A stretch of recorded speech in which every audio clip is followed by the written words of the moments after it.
Cape Town might be the most beautiful city I've ever been to. It's also the one everyone warns us about. Don't walk anywhere after dark. Don't stop at red lights at night. Leave the watch at home. That's what people tell you about South Africa. I was here back in 2011. It was a quick trip, but it left an imprint. There are only a handful of places around the world that have done that to me. South Africa has stayed with me ever since. I'd always felt a pull to come back. 14 years later, the timing was finally right. We based ourselves in Cape Town for a month. Enough time to get into a routine, properly explore, and see which version of this place is real. The one in the warnings or the one in my memory.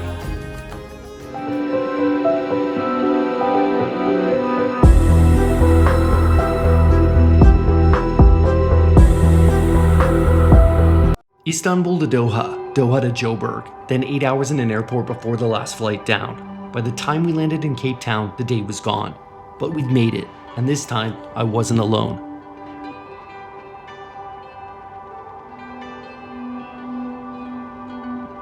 I like the reactions at some of the customs. They're like, whoa, you got your whole life in here. And then on the left here, this is the castle which the Dutch have built. Woke up the next morning to Table Mountain out one window, the city out the other. Not a bad reset after 30 hours of transit. Quick inbox catch up, coffee, then we headed out on foot. We made our way a few blocks over to District 6, a neighborhood that used to be home to 60,000 people, until the apartheid government decided it wasn't.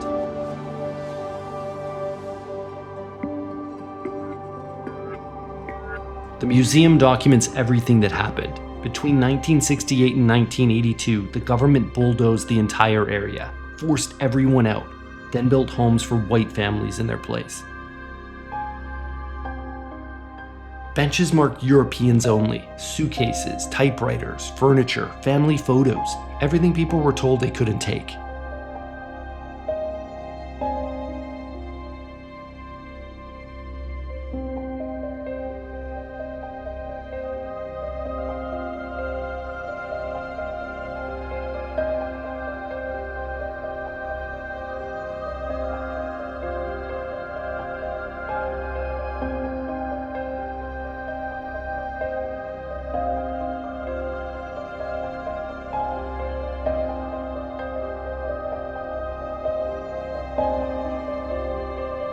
I knew about apartheid before I came here. I didn't realize how recent it was. Most of the people in those photos are still alive. The country's still working out what comes next.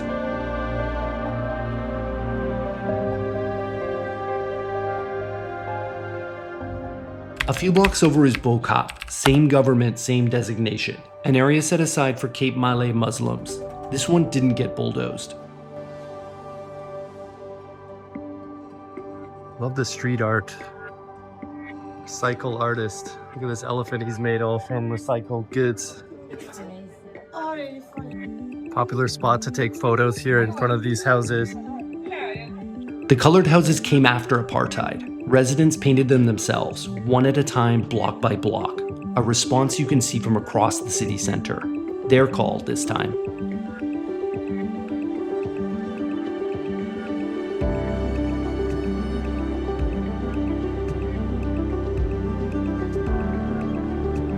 Every house a different color, kids on the corner, older people on their stoops, someone playing music from a window.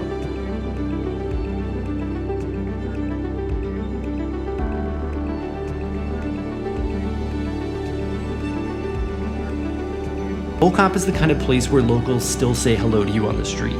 That doesn't happen much anymore, anywhere in the world.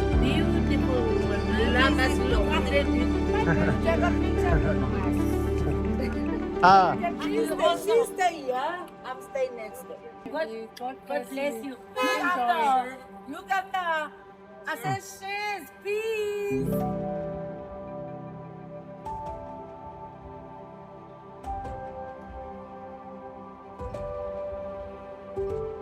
We walked the whole neighborhood, took 2 hours, didn't feel long enough.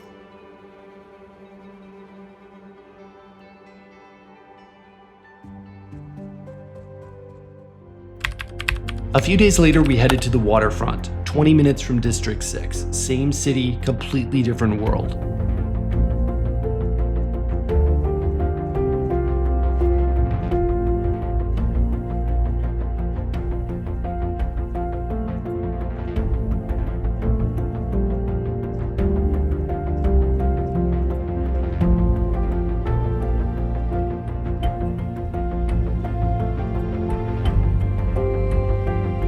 V&A Waterfront, built in the 90s on top of an old harbor. Yachts, restaurants, Table Mountain in the background.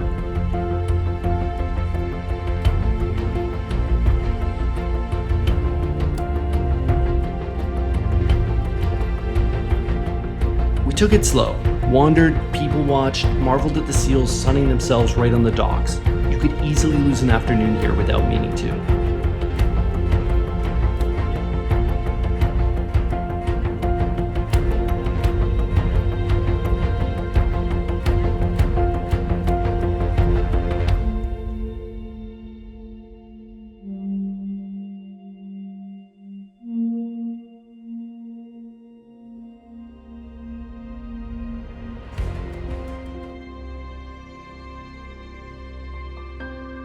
The Zeitz Museum of Contemporary African Art is on the waterfront, biggest African art museum on the continent.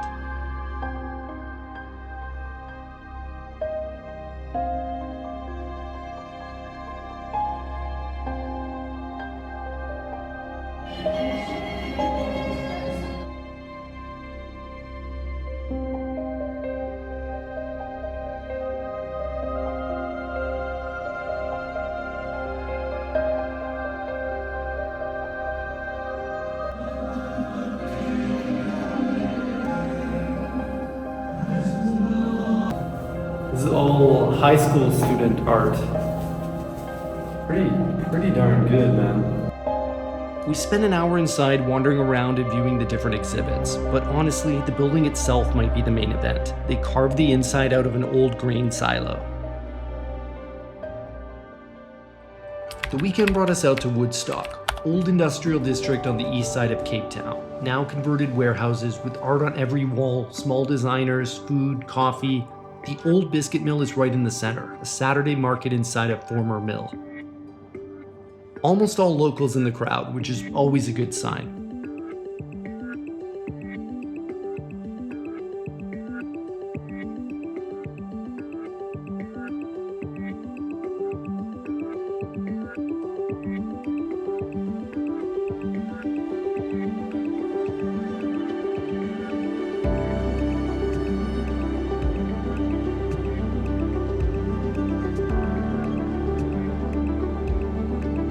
Neighbourgoods Hall is the food half. Everything from Korean bibimbap to South African pride to whatever the guy 3 stalls down was frying up. We ordered too much, as you should.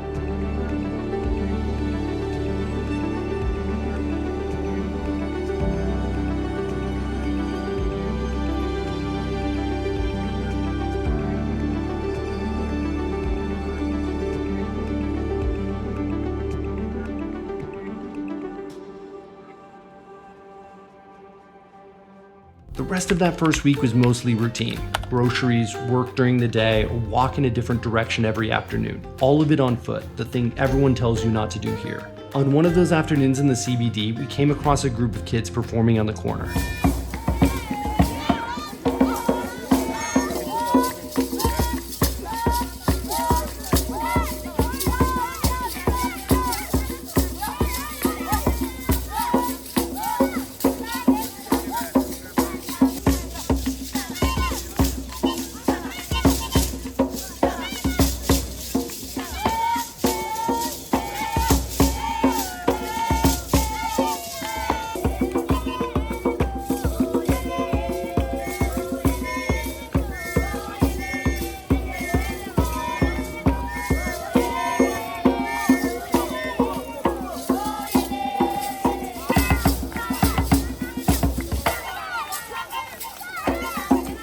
Really good energy.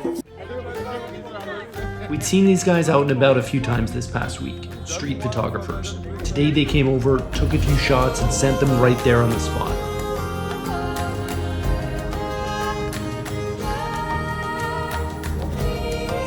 We passed by the Castle of Good Hope, the oldest colonial building in the country. Cannons and tanks still left out, leftovers from a film shoot that had just wrapped. Cape Town doubles for other cities in a lot of productions. Once you've walked around here enough, you can easily see why.